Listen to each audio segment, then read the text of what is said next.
Hi, welcome to Thunder Lakes. I'm Micah, your friendly neighborhood bow tech, and this is Broadheads of the Week. Today we got a couple of different ones for you. These are a couple longtime favorites here, and I really expect great things from both of these. The Magnus Snuffer SS, which is a single piece, 3-blade, incredibly tough design, stainless steel broadhead. They're really got a lot of cool features to them.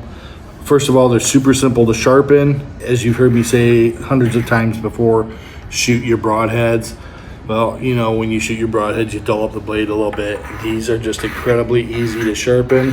Just take your little sharpening stone, each side, give it a few dress up passes, and you're right back. It does not take a lot. These come out of the package. I haven't shot this one yet, but it does not take a lot. They're very simple to sharpen. They come very sharp straight from the factory. Magnus, of course, has their lifetime guarantee, and they have just an incredible name in the industry. They're super great guys to work with. They really just produce top quality broadheads across the market, and put this on here, snug it up, give it a spin, and yeah, look at that. I mean, that is,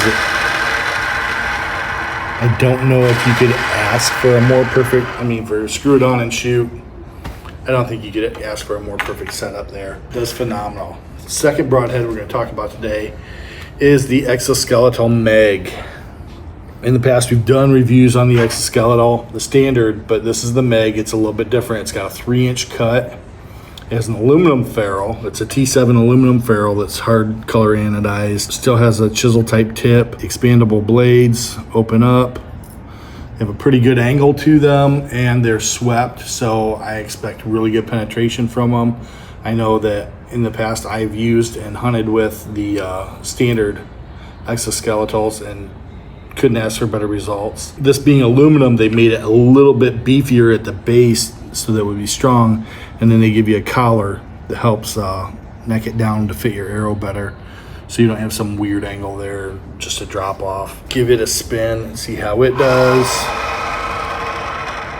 Once again, not perfect, but probably in the top, I don't know, 20% of the market as far as how well it spins. Does a great job. B3 sends these, and I'm always excited to get them. And you're like, wait a second, that's a practice head. You're excited to get it? Yeah, this is my favorite squirrel whacking head. Once again, obviously, if you look at them, there's no way it's going to fly exactly the same. But I will say that both of these fly extremely well. Shoot your broadhead. Don't rely on a practice tip to show you how your broadhead's going to fly. It doesn't work, but this spins really well, and it makes a great small game tip. I use them all the time for a small game. They're one of my favorite small game tips. They do a great job, and so really we got kind of 3 arrows to test, but basically 2 for broadheads. Small game tips don't count, but I think we're going to throw it at a target anyway. Let's head to the range. Here we are at the range. We're going to take a couple of test shots with field points and kind of get a baseline for where I'm shooting today, and we'll see how it comes out.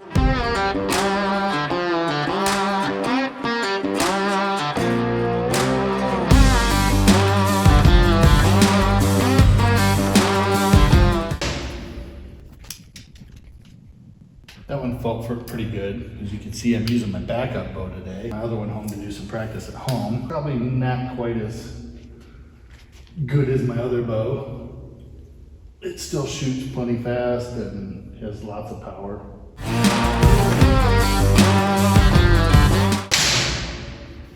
Ooh, I pulled right on that one.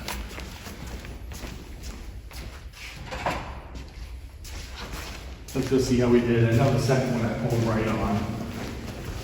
Drop my hand a little bit. The first one felt pretty good though. Maybe not.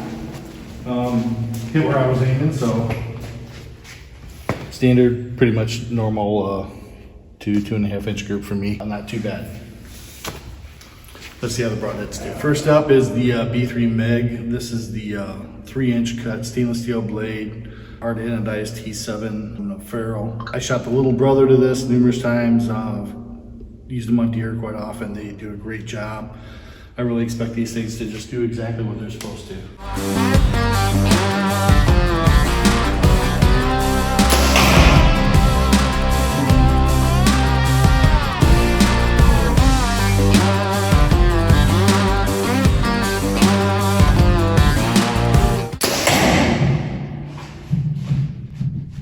All right, let's see how they did. I felt like I pulled a bit on the first shot. I think if you watch the video, you probably see it. Second shot was really good. If we get closer, that seems to be the case. I'm a little bit low on both of them. I haven't got this bow quite tuned in yet to my liking, but you know, second shot felt good. It felt, and it's, you know, within that 1.5 to 2 inch circle I'd expect. The bottom one, not so much. Let's take it back and shoot it again. See if I can get a better result. One of the things nice about these when you shoot them into a foam target is they close up on their way out. So when you pop these open, after you shoot it into foam, you have to go in here and clean out the little bits of foam that come out and get stuck in there from them opening and closing inside. Second shot.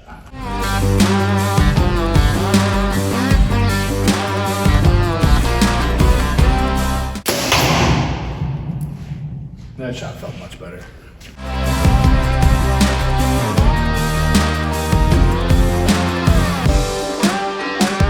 And once again, it's just a little bit low.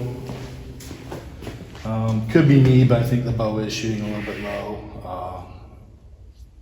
We'll go shoot another field point and see how it does, but left-right seems to be good. Arrow flight looks straight and true, and you can see that they are not fully deployed, but they are open on their way in. So these blades do open rather quickly, rather easily, which is a good thing. Obviously, this soft foam is nowhere near as tough as a deer's hide. When I've used these on deer in the past, big holes on the way in, big holes on the way out, and that's really what matters. It makes your trekking job a whole lot easier. Okay, so when I was cleaning out the broadhead after shooting it and inspecting it, I did notice a little bit of blade deformation. They are intact, but that is one thing that I'm not a huge fan of, the huge cut.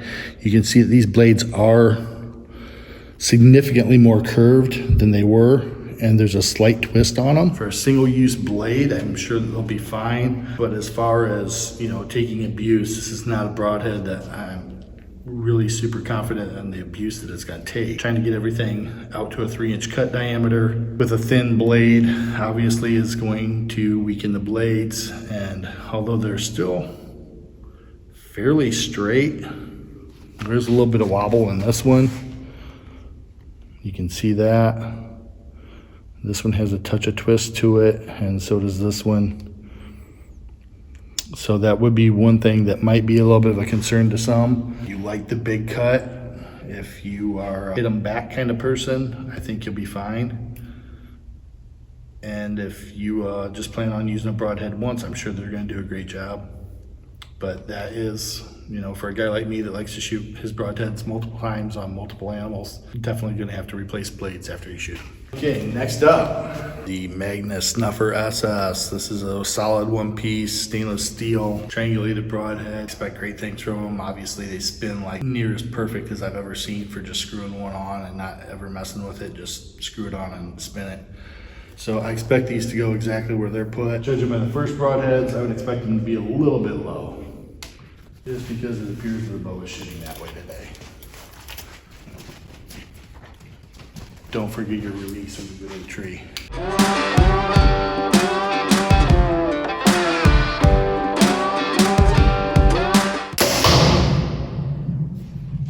Second shot, we're going for the top.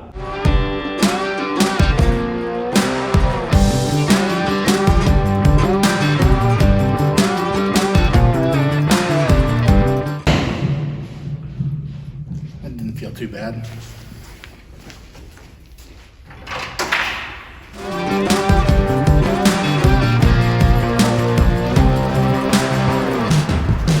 All right, so both of these broadheads right in there, both a little bit lower than I would have thought they would have been. This one I pulled just a touch on, but as you can see, they both fly very well. I'm sure we'll have a slow-mo there, and you'll be able to see, I mean, they fly great. We'll double check them while we're still on camera so I don't have to turn it back on and off and make my camera guy do a bunch of extra work. They come out straight, clean, still very sharp. I would not run my finger across that broadhead this way. The other way, you can still feel they still have a very crisp edge on them. Concrete does a lot of things that foam don't. And once again, everything looks completely kosher. A little bit of fuzz on it from the middle of the broadhead bag, but still very sharp. Flies good, flies clean, nothing less than what I expected from these. The other broadhead head kind of caught me off guard a little bit. I expected a little bit better out of it, but you know, the Magnus Snuffer SS, great broadhead, great company, great guys behind the company. Come on into Thunder Lakes, get your broadheads. We still got a pretty good selection right now. Get geared up for the season. Check out our other videos and you can see pretty much most of the broadheads that we carry. And if you want us to try a different one, bring me a pack or help me find a pack and I'll give them a try out. Thank you. Okay, bonus footage. We're gonna shoot the practice tip that comes with the B3 Meg. I've been using these B3 practice tips for my small game tips for a long time now. I really like them. We'll give it a shot, see how it flies. Generally they fly pretty good. And I'm thinking about taking them out and taking my bow with me and doing some squirrel hunting with them here on this weekend that's coming up. We'll see how it pans out. But let's give it a shot and see if maybe I could get a squirrel with one this year.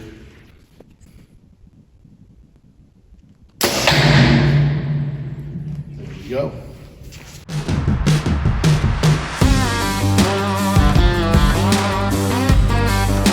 Well, body shot.